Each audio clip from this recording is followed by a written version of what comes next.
Good morning, chillers! At kahit tinatamad pa nga ako, ay hindi tayo pwede magpiling mayaman dahil meron po kami delivery ngayon sa Antipolo at mag-i-install nga rin po kami doon ng mga curtain at blinds. Bali na una na nga po doon yung ibang gagawa. Nagpahuli na lang ako dahil nga sobrang puyat pa ako. Pero wala rin nangyari, hindi rin naman ako nakatulog. Bali yan nga palang outfit natin for today dahil truck po yung sasakyan ko ngayon. Bali pinauna ko na kasi yung pagkakabit ng curtain doon, yung L300 ang ginamit nila. At eto nga matatapos na silang mag-load. At grabe, sobrang init talaga. Pero naniguro pa rin kami. Nilagyan pa rin namin ng cover na plastic at lona. Mabuti nang naniniguro dahil minsan tuwing hapon umuulan. So bali ang kasama ko nga pala ngayon ay si JB at si June. Pangiti-ngiti lang kami dyan pero grabe, sobrang init talaga. At pagdating nga dito sa site ay nagpahinga lang kami ng konti. Nagberyenda na din dahil tinahan kami nung binili ni Sir na pizza. Nakadalawa nga ako. Anyway, ito na nga at nag-unload na sila para madali na rin kami matapos. Dahil hanggang alas 5 lang ng hapon, pwedeng mag-ingay-ingay dito. Lalo na nga yung pagbabarena, bawal na yun. Okay, so gumagawa pa sila dun sa baba ng curtain, pinaplansya pa nila. And then, nandito tayo ngayon sa second floor. Ito yung first room. Ayan, nalagyan na din ng curtain, pero paplansyahin pa yan. Yan siya. Ipoporma pa. Maglalagay pa ng bed frame dito. Dito rin, may dalawa pang room dito. Ito yung master's bedroom. Shoutout pala kay Sir, binigsan na namin yung mga aircon dito para matest na din. And alam naman ni Sir, sinabi naman niya. Ayan. Ito maglalagay ng isa pang bed frame. Ito yung headboard. Next. Ito yung last. Ayan. Last. Netless. Ayan siya.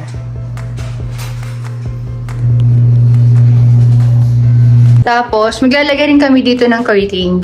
Yung ocular dito, ang napag-usapan talaga ng curtain lang. Itong maliit lang na to. Sabi ko kay Sir, ang kwarting ng tingnan.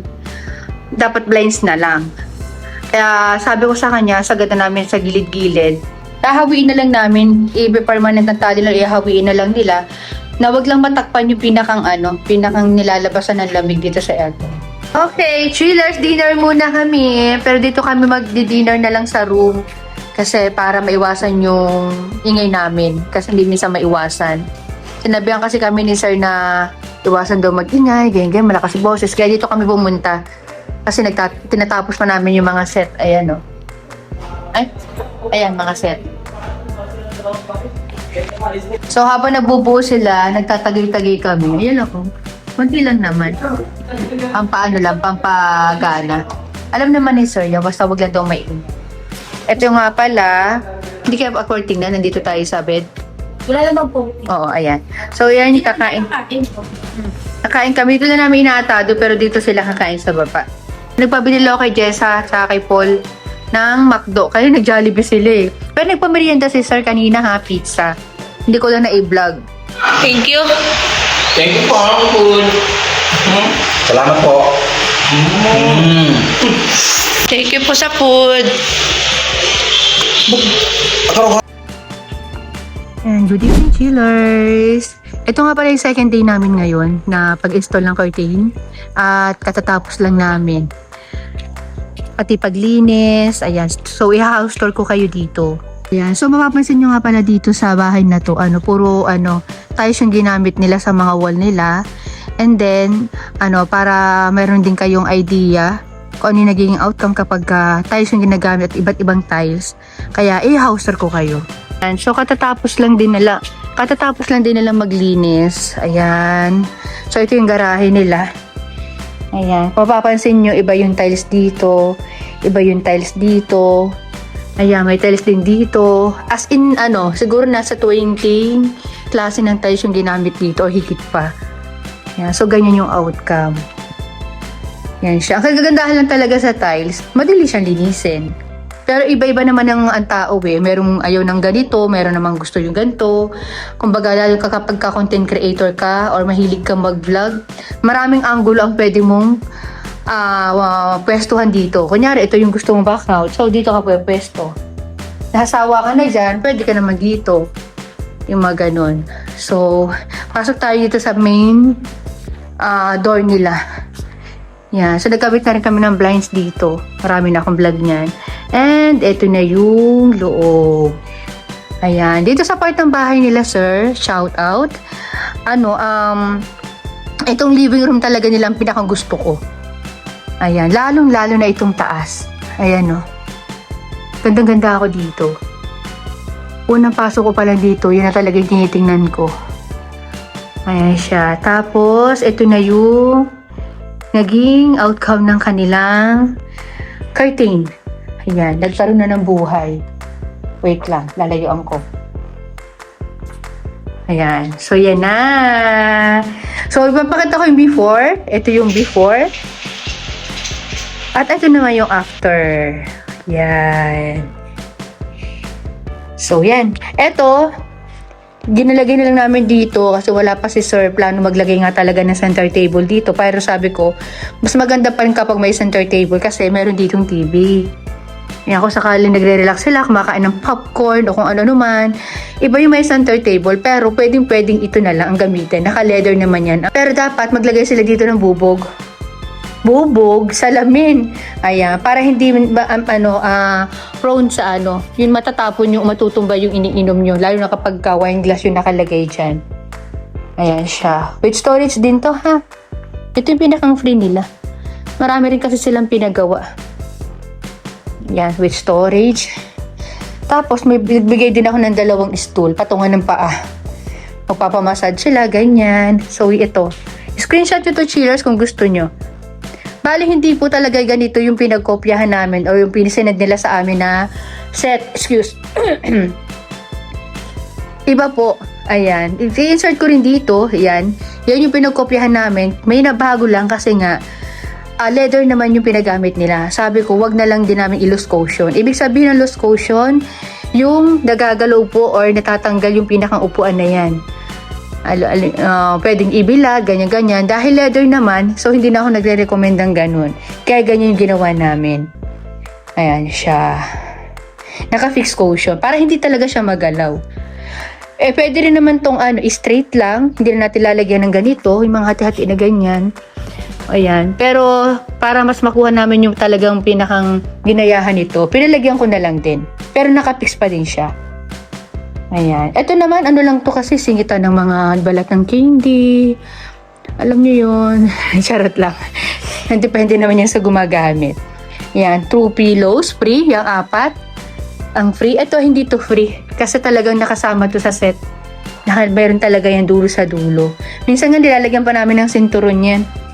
Tapos, itong sandalan na to, nakalus din po yan, natatanggal din to. Sandalan na to. Yan. Kaya binabaan namin yung pinakang main na sandalan. Tapos, inangatan lang ng mga nasa 3 inches. Ganyan siya. Ang ganda rin ng ganito kapag fabric. Kaya lang, depende po sa gagamit. Kasi pag barik-barik nga ni, madumihin nga ni, ayan. Yan siya. Okay? Ayan. So, yan yung kanilang living room. So, mapapansin nyo din, yung tiles dito, iba. Tapos, dun sa ilalim, iba rin yung tiles na ginamit. Ayan, dito naman, ganun din. Pero hindi to tiles alam ko. Marble yata ito. Marble or quartz, ganyan. Yan, yan. Iba't iba talaga tiles yung ginamit. Ito, iba rin dito. Yun. Tapos, bisitahin rin natin yung kanilang bathroom. Dali lang, buksan ko ang ilaw. Ayan. Ayan siya. Ito talaga, oh, ganda. Gandang-ganda ako. Tsaka yung kanilang laboratory. Ayan. So, bago ko kayo isama sa taas, ito yung papunta sa taas, isama ko rin kayo dito sa kanilang dining area. Ayan, tinan nyo. Ang ganda rin ng nila o kisame. Ayan. Panalo talaga sa kisame yung bahay na to. Ayan. So, dito namin ilalagay yung dining set. Pero yung yung lamesa nila, hinold ko muna. Kailangan kasi nakatreat talaga yung tuyo. Kaya hindi ko muna pinadala dahil by August pa naman yung dating ng may-ari ng bahay. Pero itong mga upuan, dinala na rin namin. Plain lang ang gusto ng may-ari. Ayaw nila na maraming mga tufted. Napansin niyo din naman dun sa tawag ito sofa nila. 'Diba? Simple lang. And then, dito maglalagay siguro sila ng TV kasi may outlet. Ayan. Oh. Yan, puro iba-ibang tiles talaga yung ginamit. Tapos ito naman yung kitchen nila. Yan siya. Yan. Walang nakatira dito. Tapos, dito sa may likod, ito yung dirty kitchen. Dirty kitchen at may spiral dito paakyat doon sa terrace nila sa taas. Pero dito ko kayo idadaan. Ayan. Ayan. Dito ko kayo idadaan sa living room. Ayan. Bakit tayo? Naglagay rin kami ng blinds dito. Ayan. Ilang blinds lang nilagay dito? Parang isa lang yata. Ay, hindi. Parang 3. Okay, pag akit mo dito sa hagdanan, ibang tiles ulit ginamit. Ayan. And then dito, wood. Ayan. Bali, nasa Japan na may-ari dito, chillers. Ayan. Iba na naman yung tiles dito, oh. Alam mo, hindi kayo maboboring. Ayan. So, dito, pag akit mo dito, may bathroom dito sa lataas. Dito nga ako naghabbat kanina. Ayan. Simple lang. Ito ang gusto ko, oh. Pwede ka mag-wash ng panty mo kasi malalim siya. Ayan. Siyempre, of course, ibang tiles ulit. Ano siya? Sara natin.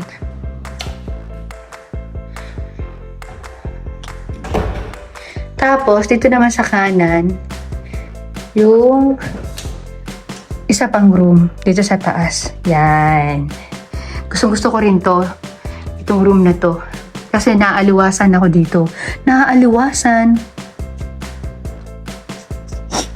Ayan.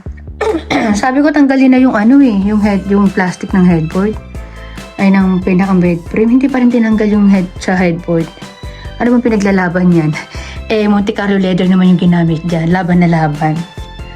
Ayan, so. Ayan, so iba yung ginamit rin dito sa baba na tiles or sa floor nila. Anyway, a disclaimer lang, Chila, yun po talaga ang gusto ng may-ari. Ayan, so, ayan siya. Ayan. At may aircon na rin dyan. Window type lang po yung aircon nila, pero 4.5 na siya.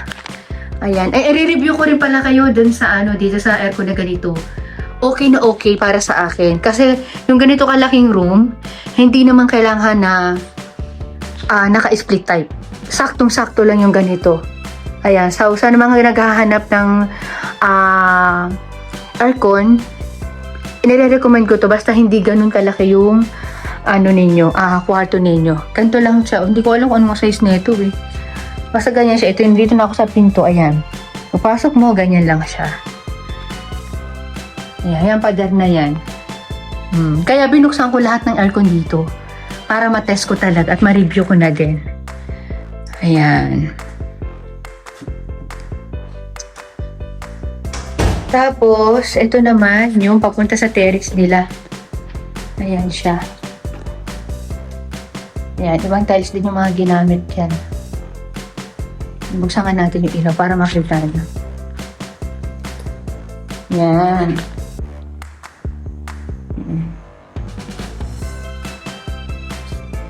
Balik tayo. Pagdating dito, ibang tiles din ulit sa wall. And pasok tayo ulit dito. Ayan. So, meron ditong bintana. Ayan. Dito. Pagbanyo, room dito. Ito yung master's bedroom. Sige, unahin na natin to. Ayan. Ito, walang ginamit na mga tiles sa mga wall. Plain lang siya na white. Ayan. Ayan siya. Sa baba lang naka-tiles. Mapapansin nyo rin pala, wala pa mga tres na ang mga bed frame dito kasi naka-hold po yan. Ayan. So, mag-PM na lang sila kapag maglalagay na kami. Pwede pa maglagay ng isang side table dito. Isa lang. Ayan. Pag dito ipoporma. Pero pag dito sa kabila, ay ganun din. Isa lang din yung recommend ko na side table. Ito naman yung pinakang last room. Pinakadulo to. So, mas nag-stay ako dito. Ito kasi yung pinakamaliit na room. Ayan. So, naka-tiles din ng ganyan yung wall. Ayan. Dali lang. Medyo maliit kasi dito kaya nahihirapan ako ipakita sa inyo. So, mayroon din ditong isang bed. With drawers po yan both side. Yan. Sa kabila hindi magagamit kasi nandun. Depende na lang kung babago-baguhin nila yung pwesto. Anyway, ang ginagawa ng iba dyan, naglalagay ng mga documents o kung ano mang importanteng gamit na hindi kailangan laging na hindi masyadong ginagamit o hindi kailangan. Yan. Tapos, eto naman yung nilagyan namin ng ng curtain dito. Ayan. Bali po kasi si Albert ang dito, nag-ocular. Wala ako na nasa Bicol. So, ang plano talaga dapat dito, dahil maliit lang yung bintana nito, i-open ko siya. Ayan siya. Sabi ko, na ang napag-usapan talaga dito, dahil maliit nga yung bintana, ayan siya, maliit lang hanggang dito lang yung kurtina. Yan. Tapos siyempre, hanggang dito sa kabila, hanggang dito lang. So, ang mangyayari, parang lang siyang alam niyo yung ang liit-liit. Kaya sabi ko, kay Sir, kung pumunta siya dito kahapon, kung gano'n lang din kalit yung ilalagay, mas maganda blinds na lang. Hanggang dito, blinds lang siya. Nung sa ganun, mas kitang-kita pa nung agagamit itong party na to, itong tiles na gusto niya, kasi nga, tiles lovers nga siya eh. Ayan. Pero dahil na parang ako na lang din sa akin na lang din nagsambuni si Sir na mas maganda, nirecommend ko sa kanya, ito, na lagyan na lang din ng konti na ganyan. Na kahit yung price na nakalagay doon sa quotation namin is pang maliit lang. Nilaban ko na lang, hindi na ako naghingi sa kanila ng dagdag pa.